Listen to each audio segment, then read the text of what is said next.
Good morning, students. Today, we are going to learn the new chapter of inclusive education, which is mentioned for Karnataka University syllabus. The title of the unit that we are going to learn today is on the policies and the provisions for inclusion. So, ಸಮನ್ವಯ ಶಿಕ್ಷಣದ ವಿಷಯವನ್ನು ನಾವು ಹಲವಾರು ಆಯಾಮಗಳಲ್ಲಿ ನೋಡ್ತಾ ಬಂದಿದ್ದೀವಿ. ಅದರ ಅರ್ಥ ವ್ಯಾಖ್ಯೆ ಅದಕ್ಕೆ ಸಂಬಂಧಪಟ್ಟಂತಹ ವಿವಿಧ ರೀತಿಯ ಉಪಕ್ರಮಗಳನ್ನು ಅಧ್ಯಯನ ಮಾಡಿದ್ದೀವಿ. ಸೊ ಇಂದಿನ ಅವಧಿಯಲ್ಲಿ ನಾವು ಸಮನ್ವಯ ಶಿಕ್ಷಣಕ್ಕೆ ಸಂಬಂಧಪಟ್ಟಂತೆ ಇರುವಂತಹ ಹಲವಾರು ಕಾನೂನು ಸೌಲಭ್ಯಗಳನ್ನು, ಕಾನೂನು ಅಂದ್ರೆ ಅದಕ್ಕೆ ಸಂಬಂಧಪಟ್ಟಂತಹ ನೀತಿಗಳು ಮತ್ತು ನಿರೂಪಣೆಗಳು, ನೀತಿಗಳು ಮತ್ತು ಕಾರ್ಯಕ್ರಮಗಳು ಅಂತ ಕರಿಬಹುದು, ಅಥವಾ ಕ್ರಮಗಳಂತ ಕರಿಬಹುದು, ಅಥವಾ ಪ್ರವಧಾನಗಳಂತ ಕರಿಬಹುದು. ಸೊ ಸಮನ್ವಯ ಶಿಕ್ಷಣದ ಉದ್ದೇಶದಿಂದ ಸಮನ್ವಯ ಶಿಕ್ಷಣದ ಯಶಸ್ವಿ ಅನುಷ್ಠಾನಕ್ಕೆ ನಮಗೆ ಹಲವಾರು ದೃಷ್ಟಿಯಲ್ಲಿ ಹಲವಾರು ಸಂದರ್ಭದಲ್ಲಿ ಕಾನೂನಾತ್ಮಕ ಸಲಹೆಗಳು, ಕಾನೂನಾತ್ಮಕ ಮಾರ್ಗದರ್ಶನದ ಅವಶ್ಯಕತೆ ಇದೆ. ಒಂದು ವೇಳೆ ನಮಗೆ ಸಮನ್ವಯ ಶಿಕ್ಷಣವನ್ನ ಜಾರಿಗೆ ತರಬೇಕನ್ನುವಂತ ಮನೋಭಾವ ನಿಕಟವಾಗಿದ್ರು, ಅದಕ್ಕೆ ಬೇಕಾದಂತಹ ಎಲ್ಲ ರೀತಿಯ ಪೂರಕ ವಾತಾವರಣವನ್ನ ಕಾನೂನಾತ್ಮಕವಾಗಿ ನೀಡದೇ ಹೋದದ್ದೇ ಆದರೆ ಅದು ಕೇವಲ ಪುಸ್ತಕೀಯ ಭಾಷೆಯಾಗಿ ಮಾರ್ಪಾಟಾಗ್ತದೆ. ಆ ದೃಷ್ಟಿಯಿಂದ ಶಿಕ್ಷಣದ ಸರ್ವತೋಮುಖ ಅಭಿವೃದ್ಧಿಗಾಗಿ ಅಥವಾ ಬೆಳವಣಿಗೆಗಾಗಿ ಸಮನ್ವಯ ಶಿಕ್ಷಣದ ಅನುಷ್ಠಾನ ಎಷ್ಟು ಪ್ರಮುಖವಾಗಿದೆಯೋ ಆ ಅನುಷ್ಠಾನ ಪೂರ್ವದಲ್ಲಿ ಅದಕ್ಕೆ ಬೇಕಾದಂತಹ ಎಲ್ಲ ರೀತಿಯ ಕಾನೂನಾತ್ಮಕ ಚೌಕಟ್ಟನ್ನ, ಸೌಲಭ್ಯಗಳನ್ನು ಕೊಡಬೇಕಾಗಿರುವುದು ಪ್ರತಿ ಸರ್ಕಾರದ ಕರ್ತವ್ಯವಾಗಿದೆ. ಸೊ ರಾಷ್ಟ್ರ ಮಟ್ಟದ, ರಾಜ್ಯ ಮಟ್ಟದ್ದು, ಹಾಗೆಯೇ ಜಿಲ್ಲಾ ಮಟ್ಟದ, ಅದೇ ರೀತಿಯಾಗಿ ಅಂತಾರಾಷ್ಟ್ರೀಯ ಮಟ್ಟದಲ್ಲಿ ಸಮನ್ವಯ ಶಿಕ್ಷಣದ ಯಶಸ್ವಿ ಅನುಷ್ಠಾನಕ್ಕೆ ನಮಗೆ ಎಲ್ಲಾ ರೀತಿಯ ಅವಕಾಶಗಳು ಬೇಕಾಗ್ತವೆ. ಸೊ ಅವುಗಳಿಗೆ ಸಂಬಂಧಪಟ್ಟಂತೆ ಹಲವಾರಷ್ಟು ಉಪಾಂಶಗಳನ್ನ ನಾವು ನೋಡ್ತಾ ಬರೋಣ ಇದರಲ್ಲಿ. So today we are going to learn about the policies and the provisions which are helpful for a successful implementation of inclusive type of education in a country. So as we are talking about more on inclusiveness of education in the present scenario, the type of system, the education components that we are experiencing or we are actually witnessing, they are all the result of different policies and the programs which were governed by, which were implemented by, which are prepared as well as planned by the government organizations. So maybe some of them were at the international level, some of them were from national level, even some of the state policies were also contributing a lot for the effective implementation of inclusiveness in the present scenario. ಇವತ್ತು ನಾವು ಯಾವುದೇ ಒಂದು ಶಿಕ್ಷಣವನ್ನು ಯಶಸ್ವಿಯಾಗಿದೆ ಅಥವಾ ವಿಶೇಷವಾಗಿ ಸಮನ್ವಯ ಶಿಕ್ಷಣ ಯಶಸ್ವಿ ಆಗಿದೆ ಅಂದ್ರೆ ಅದಕ್ಕೆ ಮುಖ್ಯವಾಗಿ ಕಾರಣೀಭೂತವಾಗಿರುವ ಅಂದ್ರೆ ಅಂತಾರಾಷ್ಟ್ರೀಯ, ರಾಷ್ಟ್ರ, ರಾಜ್ಯ ಮಟ್ಟದಲ್ಲಿರುವಂತಹ ಹಲವಾರಷ್ಟು ನೀತಿಗಳು, ಹಲವಾರಷ್ಟು ಕಾರ್ಯಕ್ರಮಗಳು. ಆ ಕಾರ್ಯಕ್ರಮಗಳು ಯಾವುವು ಅನ್ನೋದನ್ನ ಅಧ್ಯಯನ ಮಾಡುವಂತ ಒಂದು ಪ್ರಯತ್ನವನ್ನ ಈ ಅವಧಿಯಲ್ಲಿ ಮಾಡೋಣ. So in this unit we are going to learn about national and state policies with special reference to Disability Act of 1995, Convention of Right of Act 1992, as well as RCI, Rehabilitation Council of India 1992. So in this unit, even we are going to study about some of the international policies, legal provisions, okay, role of the different functionaries, like what is the role of teacher, what is the role of parent, what is the role of the peer members, administrators, community people, non-government organizations, government and private organizations, etc. So what are the roles of different functionaries which were directly or indirectly helping their hand for effective implementation of inclusive education in a country.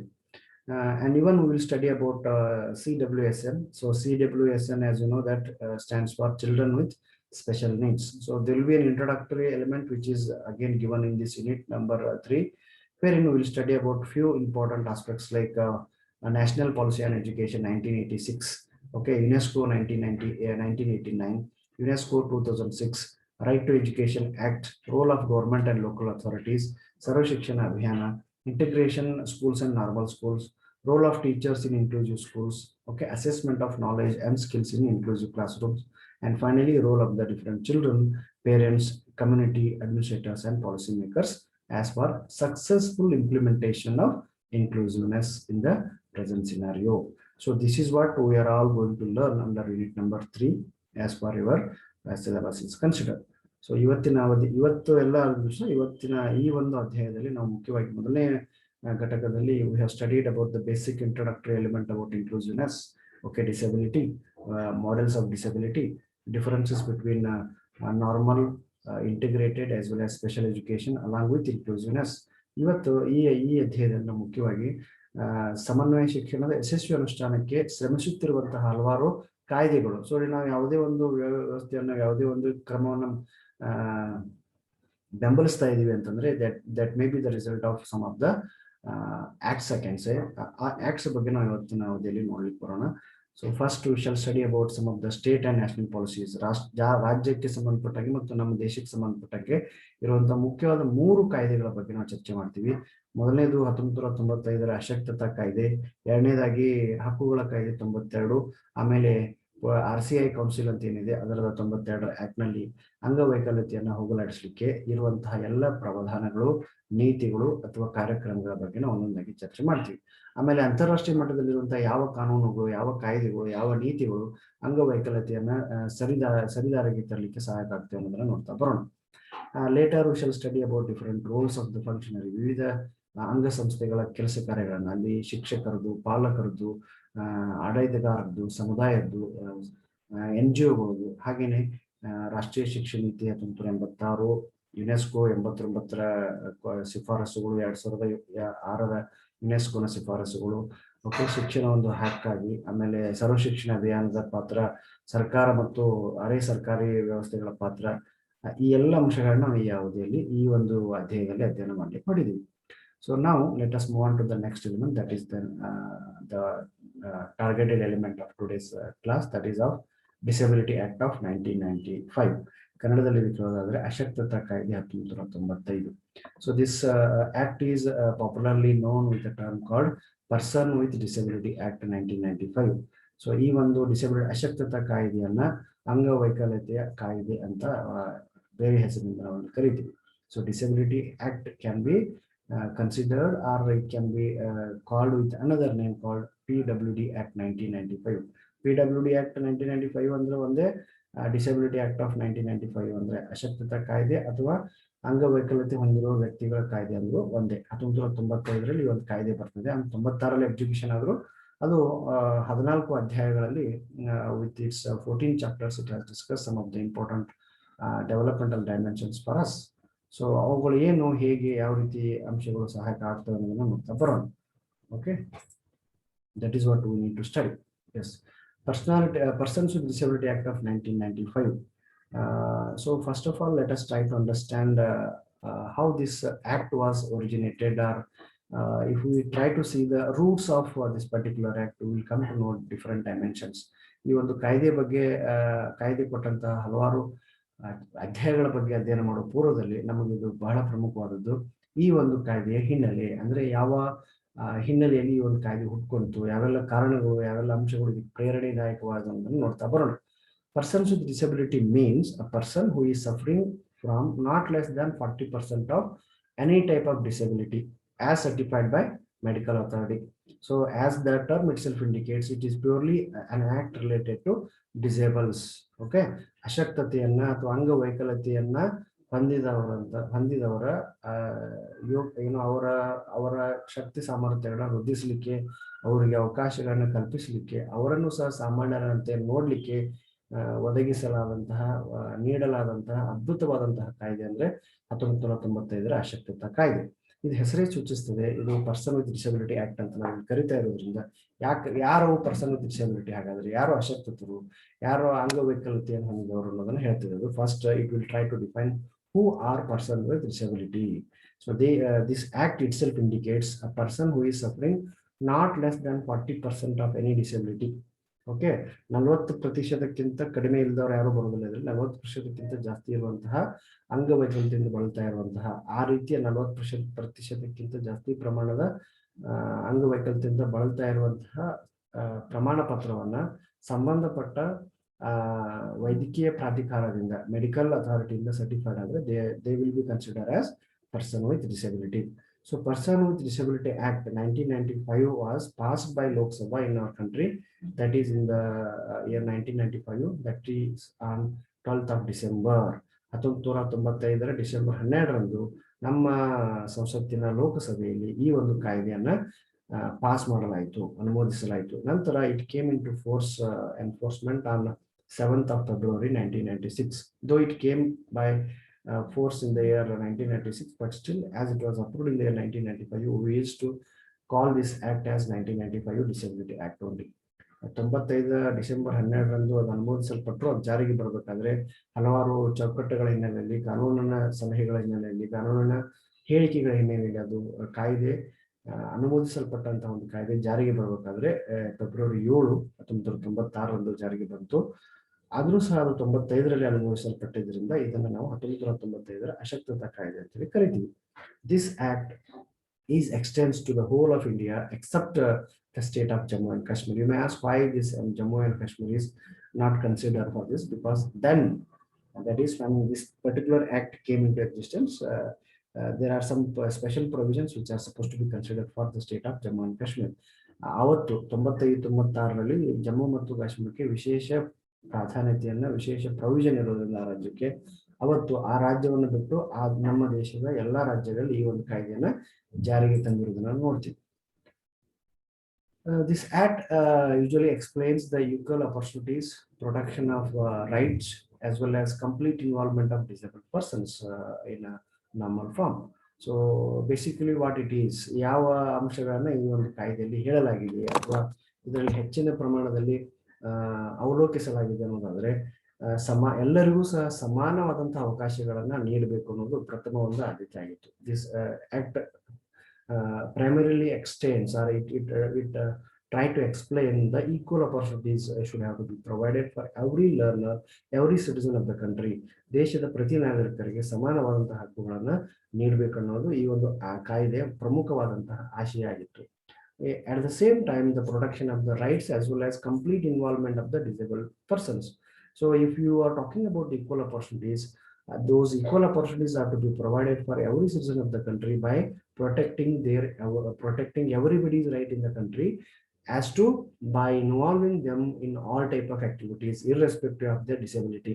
ಆ ಅಂಗವೈಕಲ್ಯತೆಯನ್ನು ಹೊರತುಪಡಿಸಿ ಅಂಗವೈಕಲ್ಯತೆಯನ್ನು ಹೊಂದಿದ್ರೂ ಸಹ ಅವರಿಗೆ ಸಮಾನವಾದ ಅವಕಾಶಗಳನ್ನು ಕಲ್ಪಿಸಬೇಕು.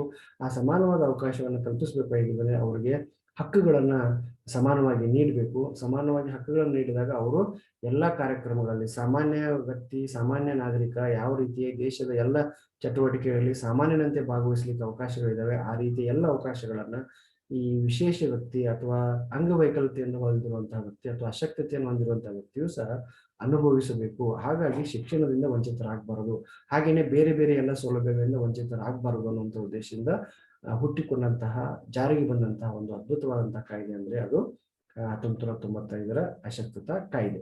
In this act, the responsibilities are assigned to both central as well as state government, sometimes based on need as well as the nature of the activity, to the local corporation and even the municipalities, as to provide the services and facilities and even equal opportunities to the disabled persons, so that he or she may also prove himself or herself as productive citizens of the country or the society. So we can see the involvement of every citizen in the country for the effective implementation. ಪ್ರತಿಯೊಬ್ಬರಿಗೂ ಸಹ ಅವಕಾಶಗಳನ್ನು ಮುಕ್ತವಾಗಿ ಕೊಡಬೇಕು, ಪ್ರತಿಯೊಬ್ಬರನ್ನ ಸಮಾನರಾಗಿ ಕಾಣಬೇಕು ಅನ್ನೋದು ಏನು ನಮ್ಮ ಸಂವಿಧಾನದ ಆಶಯವಾಗಿದೆ.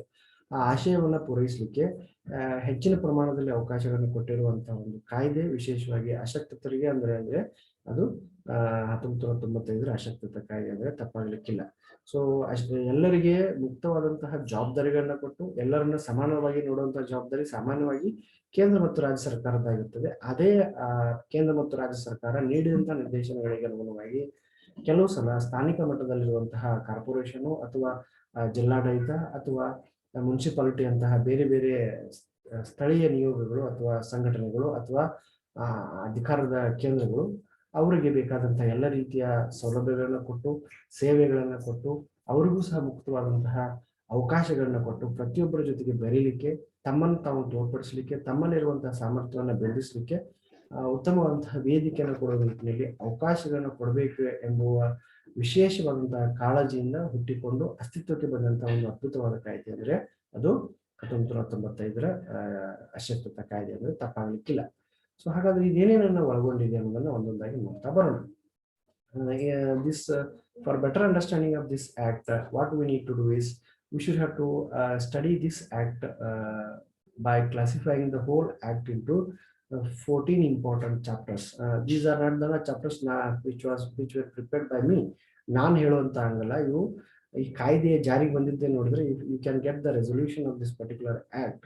If you Google definitely, it is in a very lengthy form, so that I just minimized the basic elements which are need to be studied as per our examination and our understanding is considered.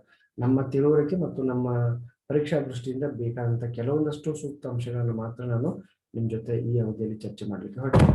So ಈ ಒಂದು 1995ರ ಅಶಕ್ತತಾ ಕಾಯ್ದೆ, ಈ ಕಾಯ್ದೆಯನ್ನ ಹಲವಾರು ದೃಷ್ಟಿಯಿಂದ ವ್ಯಾಖ್ಯಾನಿಸಲಾಗ್ತದೆ ಮತ್ತು ಅದನ್ನ ಚರ್ಚಿಸಲಿಕ್ಕೂ ಸಹ ಆಗ್ತದೆ. ಅದನ್ನು ನೋಡೋದಾದ್ರೆ ಅದರಲ್ಲಿ ಮುಖ್ಯವಾಗಿ 14 ಅಧ್ಯಾಯಗಳನ್ನು ನಾವು ಕಾಣ್ತೀವಿ. So the whole act of disability was divided into different chapters. So those chapters are 14 in numbers. So each chapter describes some important element of this particular act, I can say. ಈ ಒಂದು ಕಾಯ್ದೆ 14 ಅಧ್ಯಾಯಗಳಲ್ಲಿ ವರ್ಗೀಕರಣ ಮಾಡಲ್ಪಟ್ಟಿದೆ. ಪ್ರತಿಯೊಂದು ಅಧ್ಯಾಯಗಳು ಒಂದಷ್ಟು ವಿಷಯಗಳನ್ನು ಹೇಳ್ತವೆ. ಆ ವಿಷಯಗಳು ಏನು, ಹೇಗೆ ಅಂತ ಅನ್ನೋದ್ರ ಬಗ್ಗೆ ನಾವು ಒಂದೊಂದಾಗಿ ನೋಡ್ತಾ ಬರೋಣ. The first chapter is to be known as preliminary chapter of this particular act. ಈ ಮೊದಲನೇ ಅಧ್ಯಾಯವನ್ನು ನಾವು ಪೂರ್ವಭಾವಿ ಅಧ್ಯಾಯ ಅಥವಾ ಪೂರ್ವ ಪೀಠಿಕೆ ಅಧ್ಯಾಯ ಅಂತ ಕರಿತೀವಿ. So what actually it contains of or what it explains ಅನ್ನೋದನ್ನ ನೋಡೋದಾದ್ರೆ, this chapter states the definitions related to the disabilities. So the main focus of this particular act is to describe as well as to define what is disability and what are its types, who are considered or called as visual impairment, auditory impairment, physical disability, or mental disabilities. So if you wish to get the right type of information about the different types of disability, so the same work was done by first chapter of Disability Act of 1995. So there may be some confusions. What percentage will help us to identify a person's disability as per vision impairment is considered, eye impairment is considered, or hearing impairment is considered, or speech difficulties are considered, or mental retardation is considered, or physiological disturbances are considered. So we will get the right information through the help of the first chapter of Disability Act of 1995. 1995ರ ಈ ಒಂದು ಅಶಕ್ತತಾ ಕಾಯ್ದೆ ನಮಗೆ ಅದ್ಭುತವಾಗಿ ಕೆಲಸ ಮಾಡ್ತದೆ, ಅದ್ಭುತವಾದಂತ ಮಾಹಿತಿಯನ್ನು ಕೊಡ್ತದೆ. ಯಾಕಂತಂದ್ರೆ ಅಶಕ್ತತೆ ಅಂದ್ರೆ ಏನು ಅನ್ನೋದನ್ನ ಪರಿಪೂರ್ಣವಾಗಿ, ಪರಿಣಾಮಕಾರಿಯಾಗಿ ಮತ್ತು ಅಷ್ಟೇ ಅರ್ಥಗರ್ಭಿತವಾಗಿ ಪ್ರತಿಯೊಬ್ಬರಿಗೂ ತಿಳಿಯುವಂತೆ ವ್ಯಾಖ್ಯಾನ ಮಾಡಿದಂತಹ ಶ್ರೇಯ ಮೊದಲ ಅಧ್ಯಾಯಕ್ಕೆ ಹೋಗ್ತದೆ. ಇದರಲ್ಲಿ ಏನ್ ಮಾಡ್ತದೆ ಅಂದ್ರೆ ಅಶಕ್ತರು ಅಂದ್ರೆ ಯಾರು ಅನ್ನೋದನ್ನ ಹೇಳ್ತದೆ, ಮತ್ತು ಅಶಕ್ತತೆಯ ಪ್ರಕಾರಗಳ ಬಗ್ಗೆ ತಿಳಿಸ್ತದೆ. ದೃಷ್ಟಿ ದೋಷ ಇರುವಂತವ್ರು ಯಾರು, ಓಕೆ, ಶ್ರವಣ ದೋಷ ಅಂದ್ರೆ ಏನು, ಮತ್ತು ಅದರ ಅವಧಿಯಲ್ಲಿ ಅದರ ಅಡಿಯಲ್ಲಿ ಬರುವಂತಹ ಅಂಗವೈಕಲ್ಯದಿಂದ ಬಳಲ್ತಾ ಇರುವಂತಹ ವ್ಯಕ್ತಿಗಳು ಯಾರು, ಓಕೆ, ಮಾತನಾಡ್ಲಿಕ್ಕೆ ಬರದಂತಹ ಅಂದ್ರೆ the one who are unable to speak. So ವಾಗ್ದೋಷ ಇರುವಂತಹ ವ್ಯಕ್ತಿಗಳಂದ್ರೆ ಯಾರು, ಅವರ ಯಾವ ಪ್ರಮಾಣದಲ್ಲಿದ್ರೆ ಅವ್ರನ್ನ ಆ ರೀತಿಯಾಗಿ ಪರಿಗಣಿಸಬಹುದು.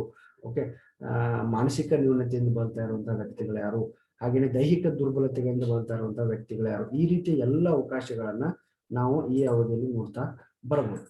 ಸೊ ಮತ್ತೆ ಮುಂದುವರೆದು ನೋಡೋದಾದ್ರೆ ಹಲವಾರಷ್ಟು ಅಂಶಗಳನ್ನ ನಾವು ನೋಡ್ತಾ ಬರ್ತೀವಿ. That is what the major contribution of unit number chapter number 1.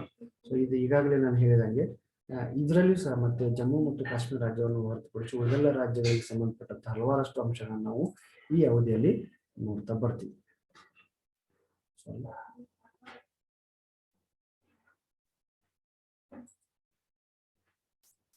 Yes. So chapter 1 is remembered, or it should be understood through the help of its preliminary elements which were discussed. ಸಾಮಾನ್ಯವಾಗಿ ಅದಕ್ಕೆ ಸಂಬಂಧಪಟ್ಟಂತಹ ವಿವಿಧ ಅಂಶಗಳನ್ನು ವ್ಯಾಖ್ಯಾನ ಮಾಡುವಂತಹ ಪ್ರಯತ್ನವನ್ನು ಮಾಡ್ತದೆ. ಎರಡನೇದಾಗಿ chapter 2 and 3 are both central coordination committee as well as state coordination committee ಬಗ್ಗೆ, ಫಾರ್ಮೇಶನ್ ಬಗ್ಗೆ ಅತಿ ಹೇಳ್ತದೆ. ಅಧ್ಯಾಯ 2 ಮತ್ತು ಅಧ್ಯಾಯ 3. ಅಧ್ಯಾಯ 2 ವಿಶೇಷವಾಗಿ ಕೇಂದ್ರ ಸಹಕಾರ ಸಮಿತಿ ಅಥವಾ ಸಮನ್ವಯ ಸಮಿತಿ ಅಂತ ನಾವು ಕರಿಬಹುದು. ಈ ಸಮನ್ವಯ ಸಮಿತಿ ಯಾವ ರೀತಿ ಕೆಲಸ ಮಾಡಬೇಕು, ಅದರಲ್ಲಿ ಇರಬೇಕಂತ ಸದಸ್ಯರ ಸಂಖ್ಯೆ ಎಷ್ಟು, ಹೀಗೆ ಎಲ್ಲ ಅಂಶಗಳನ್ನು ಅದು ತಿಳಿಸ್ತಾ ಬರ್ತದೆ. ಹಾಗೆಯೇ 3ನೇ ಅಧ್ಯಾಯ ರಾಜ್ಯದಲ್ಲಿರುವಂತಹ ಸಮನ್ವಯ ಸಮಿತಿ ಮಾಡಬೇಕಂತ ಕಾರ್ಯಗಳು, ಅದರಲ್ಲಿ ಇರಬೇಕಂತ ಸದಸ್ಯರ ಸಂಖ್ಯೆ ಬಗ್ಗೆ ತಿಳಿ ಹೇಳುವಂತ ಒಂದು ಪ್ರಯತ್ನ ಮಾಡ್ತದೆ. The central government should be responsible. The central government shall by notification constitute a body to be known as Central Coordination Committee to exercise the powers conferred on and perform the functions assigned to it under this act. So the main aspect that we need to understand from chapter number 2 is the central government then is responsible for formation of Central Coordination Committee, so which will look after the powers as well as the functions which were governed by this act. Okay, ಇಡೀ ರಾಷ್ಟ್ರದಲ್ಲಿ ರಾಷ್ಟ್ರದ ಸರ್ಕಾರ, ಅವತ್ತಿನ ಒಂದು ಕೇಂದ್ರ ಸರ್ಕಾರ ಈ ರೀತಿಯಾಗಿ ಒಂದು ಕೇಂದ್ರ ಸಮನ್ವಯ ಸಮಿತಿ ಅಥವಾ ಸಲಹಾ ಸಮಿತಿ ಅಂತ ಒಂದು ಸಮಿತಿಯನ್ನ ಮಾಡಬೇಕು. ಅದು ವಿವಿಧ ಸದಸ್ಯರನ್ನ ಒಳಗೊಂಡಿರಬೇಕು. ಅದ್ರ ಬಗ್ಗೆನೂ ಬಹಳಷ್ಟು ಅಂಶಗಳಿದಾವೆ. ವಿಶೇಷವಾಗಿ ಇದು ಕೇಂದ್ರ ಕಲ್ಯಾಣ ವೆಲ್ಫೇರ್ ಇಲಾಖೆ ಅಡಿಯಲ್ಲಿ it comes under welfare department, which may the committee has consisted 39 members in it. ಅದರಲ್ಲಿ 15 ಜನ ಗೌರ್ಮೆಂಟ್ ಇಂದ ನಾಮಿನೇಟ್ ಆದ್ರೆ, ಇನ್ನು 15 ಜನ ಬೇರೆ ಬೇರೆ ಮಹಿಳೆಯರು, ಪರಿಶಿಷ್ಟ ಜಾತಿ, ಪರಿಶಿಷ್ಟ ಪಂಗಡಕ್ಕೆ ಎಲ್ಲ ರೀತಿಯ ವ್ಯಕ್ತಿಗಳಿಗೆ ಅವಕಾಶ ಕೊಡಬೇಕು ಅನ್ನುವಂಥ ಒಂದು ಅಂಶಗಳಾಗ್ತದೆ.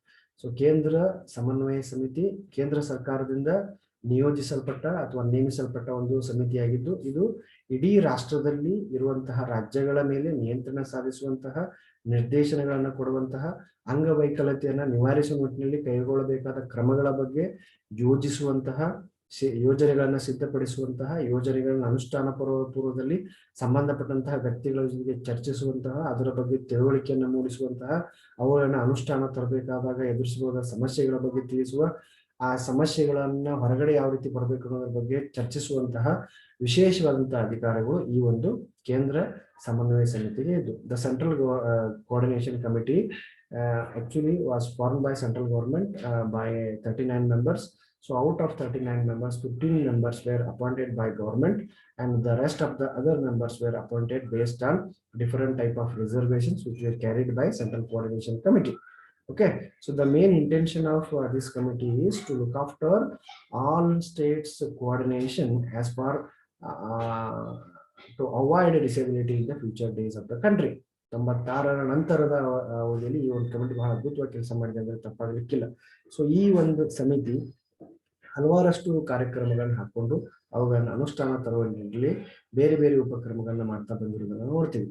ಸೊ ಅಂಗವಿಕಲರಿಗೆ ಸಂಬಂಧಿಸಿದಂತ ಹಲವಾರಷ್ಟು ಅಂಶಗಳನ್ನ so to create awareness about disability, how to overcome disability, how to prevent disability, okay, as to meet the needs of the disabled learners, as to meet the problems of the disabled learners, as to meet the issues or concerns of the disabled persons. Those are all to be identified. They are to be planned properly. They need to be executed properly. At the time of execution, whatever the problems they used to meet, those problems are to be identified. They are to be get solved or resolved as part of the discussions with the other state members as well as the other state coordination committee. So there may be the issues which may not be seen in the all states in the same manner. If Manipura is facing some problem in disability, the same problem cannot be seen in Karnataka or in Kerala or Tamil Nadu or in Maharashtra. So as right now we are facing the pandemic situation, okay, the same ratio of patients were not admitted in all states. So as per population, area, or its controlling capacity, we can see the variations in the as far as number is considered. In the same manner, central coordination committee will look after the problems of every state by central committee itself. So whenever there is a need arises of taking participation by this committee, it will never hesitate because it has such a power or authority to look into the very details of every state coordination committee, in what manner the state coordination committees are working. ಪ್ರತಿ ರಾಜ್ಯ ಸರ್ಕಾರಗಳು ಯಾವ ರೀತಿ ಕೆಲಸ ಮಾಡ್ತಾ ಇದೆ ಅನ್ನೋದ್ರ ಬಗ್ಗೆ ತಿಳಿ ಹೇಳುವಂತ ಪ್ರಯತ್ನ ಮಾಡ್ತದೆ. ಅದರಲ್ಲಿ ಅವಶ್ಯಕತೆ ಇದ್ರೆ ಅದಕ್ಕೆ ಸಂಬಂಧಪಟ್ಟಂತ ಎಲ್ಲ ಮಾಹಿತಿಗಳನ್ನು ತಿಳಿ ಹೇಳುವಂತ ಅವಕಾಶಗಳು ಸಹ ಹೋಗ್ತಾ ಬರ್ತೀವಿ. So as the same in the same manner, chapter number 3 describes about the state coordination committee. I can say ಕೇಂದ್ರ ಮಟ್ಟದಲ್ಲಿ ಯಾವ ರೀತಿ ಕೇಂದ್ರ ಸಮನ್ವಯ ಸಮಿತಿ ಇದೆ, ಹಾಗೆ ರಾಜ್ಯ ಮಟ್ಟದಲ್ಲಿ chapter 3 discusses about the state coordination committee, its formation as well as its members. ಇದರಲ್ಲಿ 23 ಜನ ಸದಸ್ಯರು, 5 ಇತರೆ ಸದಸ್ಯರು ಇರಬೇಕಂತ ಹೇಳಿ ಒಂದ್ ಕಡೆ ನಾವು ಮಾಹಿತಿಯನ್ನು ಕಲೆ ಹಾಕ್ತೀವಿ. ಸೊ ಪ್ರತಿಯೊಂದು ರಾಜ್ಯ ಸರ್ಕಾರ ರಾಜ್ಯದಲ್ಲಿ ರಾಜ್ಯ ಸಮನ್ವಯ ಸಮಿತಿ ವಿಶೇಷವಾಗಿ ಅಂಗವೈಕಲ್ಯತೆಯನ್ನು ಎದುರಿಸಲಿಕ್ಕೆ ಬೇಕಾದಂತಹ ಸಮಿತಿಗಳನ್ನ ರಚಿಸಬೇಕು. ಅವು ಕೇಂದ್ರ ಸರ್ಕಾರದ ಅಧೀನದಲ್ಲಿರುವಂತಹ ಕೇಂದ್ರ ಸಮನ್ವಯ ಸಮಿತಿ ಹಾಗೆ ಇದು ರಾಜ್ಯ ಸಮನ್ವಯ ಸಮಿತಿ ಕೆಲಸಗಳನ್ನ ಮಾಡಬೇಕು ಅನ್ನುವಂಥ ಹಲವಾರಷ್ಟು ಉದ್ದೇಶ ಇಟ್ಟುಕೊಂಡು ಈ ಒಂದು ರಾಜ್ಯ ಸಮನ್ವಯ ಸಮಿತಿ ಅಧ್ಯಾಯ 3 ಪ್ರಕಾರ ಅನುಷ್ಠಾನಕ್ಕೆ ಬಂದಿತ್ತು. ಆಮೇಲೆ chapter number 4 describes about how to prevent as well as how to early identify the disability ಅನ್ನೋದ್ರ ಬಗ್ಗೆ ತಿಳಿಸ್ತೀವಿ. ಅಂಗವೈಕಲ್ಯದಲ್ಲಿ ಆ ಬಾಲ್ಯಾವಧಿಯಲ್ಲಿ ಅಥವಾ ಪ್ರಾರಂಭದಲ್ಲಿ ಅಂದ್ರೆ ಶೈಶವಾವಧಿಯಲ್ಲಿ ಗುರುತಿಸುವುದು ಮತ್ತು ಅವುಗಳಿಂದ ಹೊರಗಡೆ ಬರಲಿಕ್ಕೆ ಬೇಕಾದಂಥ ಎಲ್ಲ ಉಪಕ್ರಮಗಳನ್ನ ಕೈಗೊಳ್ಳಬೇಕು ಅನ್ನೋದ್ರ ಬಗ್ಗೆ ಈ ಒಂದು ಅಧ್ಯಾಯ ತಿಳಿಸ್ತದೆ. ಪ್ರಿವೆನ್ಷನ್ ಅಂದರೆ as well as early detection of the disabilities. ಒಂದು ಮಗು ಒಂದು ತೀವ್ರತರವಾದ ಅಂಗವೈಕಲ್ಯತೆಯನ್ನ ಮುಟ್ಟುವ ಪೂರ್ವದಲ್ಲಿ ಅದನ್ನ ಗುರುತಿಸಿ ಅದಕ್ಕೆ ಬೇಕಾದಂಥ ಸೌಲಭ್ಯಗಳನ್ನ ಪರಿಕರಗಳನ್ನ ಸೌಲಭ್ಯಗಳನ್ನ ಒದಗಿಸಿದ್ದೆ ಆದರೆ ಆ ಸಮಸ್ಯೆಯಿಂದ ಮಗು ಬೇಗನೆ ಹೊರಗಡೆ ಬರ್ತದೆ ಅಂತೇಳಿ ಅಲ್ವಾ. ಈಗ the best example for this is early detection and prevention is polio. So polio ಕೆಲವು ವರ್ಷಗಳ ಹಿಂದೆ ಬಹಳ ದೊಡ್ಡ ಪ್ರಮಾಣದಲ್ಲಿ ಇತ್ತು. Due to the concern and care of central government as well as all the state governments, nowadays it has reached to less than 1% ಅಷ್ಟೇ. ಎಲ್ಲೋ ಒಂದ್ ಕಡೆ ಎಕ್ಸೆಪ್ಷನಲ್ ಆಗಿ ಪೋಲಿಯೋದಿಂದ ಬಳಲ್ತಾ ಇದ್ದಾರೆ. ಅದೇ ಒಂದು 100 ವರ್ಷದ ಕೆಳಗೆ ಪೋಲಿಯೋ ಭಾರತದಲ್ಲಿ ದೊಡ್ಡ ಪ್ರಮಾಣದಲ್ಲಿ ಇತ್ತು. ಈಗ ಕೋವಿಡ್ ಬಹಳ ದೊಡ್ಡ ಪ್ರಮಾಣದಲ್ಲಿದೆ. So definitely even will come out from that condition. ಅಂದ್ರೆ early identification is the best solution for any disability. That is what. ಶೀಘ್ರದಲ್ಲಿನೇ ಪ್ರಾರಂಭದಲ್ಲಿನೇ ಮಗುವಿನಲ್ಲಿರುವಂತಹ ದೌರ್ಬಲ್ಯತೆಯನ್ನು ಅಥವಾ ಅಂಗವೈಕಲ್ಯತೆಯನ್ನು ನಾವು ಗುರುತಿಸಿದಾದ್ರೆ ಅದು ಸಣ್ಣ ಪ್ರಮಾಣದಲ್ಲಿ ಇರಬೇಕಾದ್ರೆ ಅದನ್ನು ನಾವು ಗುರುತಿಸಿ ಅದಕ್ಕೆ ಸೂಕ್ತವಾದಂತಹ ಪರಿಹಾರ ಕ್ರಮಗಳನ್ನು ಕೊಟ್ಟರೆ ಅದನ್ನು ನಾವು ಅದರಿಂದ ಹೊರಗಡೆ ಬರಲಿಕ್ಕೆ ಅವಕಾಶಗಳಿರ್ತವೆ. If we fail as to identify the disability at the right moment or at the initial stage, if it has grown and it has developed in such a way that it cannot be control. ಯಾವುದೇ ರೋಗ ಪ್ರಾರಂಭಿಕ ಹಂತದಲ್ಲಿ ಇರಬೇಕಾದ್ರೆ ನಾವು ಅದನ್ನ ಗುರುತಿಸಲಿಕ್ಕೆ ಸಮರ್ಥರಾದ್ರೆ ಅವಾಗ ಅದನ್ನ ಸರಳವಾಗಿ ಆ ರೋಗದಿಂದ ಹೊರಗಡೆ ಬರ್ಲಿಕ್ಕೆ ಸಾಧ್ಯ ಇದೆ. ಹಂಗೇನೆ ಅಂಗವೈಕಲ್ಯತೆಯೂ ಕೂಡ. ಸೊ ಅಂಗವೈಕಲ್ಯತೆಯನ್ನು ಒಂದ್ ವೇಳೆ ನಾವು ಸ್ವಲ್ಪ ಅದನ್ನ ಗುರುತಿಸಲಿಕ್ಕೆ ವಿಫಲರಾದ್ರೆ, ಬಹಳ ದೀರ್ಘವಾಗಿ ನಾವು ಸಮಯವನ್ನು ತೆಗೆದುಕೊಂಡ್ರೆ it is difficult for anybody to come out from such problem ಅಂತ. So both central as well as state government are equally responsible for such an activity. That is what the suggestion given by disability act of 1995, 1995 ಈ ಒಂದು ಕಾಯ್ದೆ ಅದನ್ನೇ ಹೇಳ್ತದೆ. ಬಾಲ್ಯಾವಸ್ಥೆಯಲ್ಲಿ ಅಥವಾ ಶೈಶವಾವಸ್ಥೆಯಲ್ಲೇ ಅಂಗವೈಕಲ್ಯತೆಯನ್ನು ಗುರುತಿಸುವುದು ಮತ್ತು ಅದನ್ನು ತಡೆಗಟ್ಟುವಂತಹ ಕಾರ್ಯಕ್ರಮಗಳು ಆಗಬೇಕು ಅಂತ. So appropriate government and local authorities should have to take certain steps for the prevention of occurrence of disability. So even it is not the only there in the hands of both central and state government, even local authorities who are responsible for such implementation, even they should have to look into such problem. For this purpose, we may conduct some of the surveys, investigation program, research programs, etc. to identify. ಈ ರೀತಿ ಉಪಕ್ರಮಗಳನ್ನು ಕೈಗೊಳ್ಳಲಿಕ್ಕೆ ನಿಮಗೆ ಸಂಶೋಧನಾ ಕಾರ್ಯಗಳನ್ನ ಅಥವಾ ತಪಾಸಣಾ ಕಾರ್ಯಗಳನ್ನ ಅಥವಾ ಸಮೀಕ್ಷೆಗಳನ್ನ ಕೈಗೊಂಡು ಅವರನ್ನ ಮೇಲಿನ ಮೇಲೆ ವಿದ್ಯಾರ್ಥಿಗಳನ್ನ ಅಥವಾ ಪ್ರತಿಯೊಬ್ಬ ವ್ಯಕ್ತಿಗಳ ಸಮಸ್ಯೆಗಳ ಬಗ್ಗೆ ತಿಳಿದುಕೊಳ್ಳಬಹುದು. So and even the other activities that can be carried out under this chapter is chapter are promoting the various methods of preventing disability. ಹಾಗಾದ್ರೆ how to prevent such type of disabilities ಅನ್ನೋದ್ರ ಬಗ್ಗೆ awareness ಕೊಡೋದು, ಅದ್ರ ಬಗ್ಗೆ ಕಾರ್ಯಕ್ರಮಗಳನ್ನ ಹಮ್ಮಿಕೊಳ್ಳಬೇಕು ಅನ್ನೋದ್ರ ಬಗ್ಗೆ ತಿಳಿಸ್ತದೆ. Organising awareness programme for providing information, okay, providing facilities for the training staff, creating awareness among the masses through television, radio or any other social media. ಸಮೂಹ ಮಾಧ್ಯಮಗಳ ಮೂಲಕ ಟಿವಿ ಅಥವಾ ರೇಡಿಯೋ ಮಾಧ್ಯಮಗಳ ಮೂಲಕ ಬೇಕಾದಂತ ಎಲ್ಲ ಜಾಗೃತಿಯನ್ನು ಮೂಡಿಸೋದು, ಅದಕ್ಕೆ ಬೇಕಾದಂತ ಎಲ್ಲ ತರಬೇತಿಯನ್ನು ಕೊಡುವಂಥದ್ದು, ಅದಕ್ಕೆ ಬೇಕಾದಂತ ಎಲ್ಲ ರೀತಿಯ ಜಾಗೃತಿ ಕಾರ್ಯಕ್ರಮಗಳನ್ನು ಹಮ್ಮಿಕೊಳ್ಳುವುದು, ಅದನ್ನ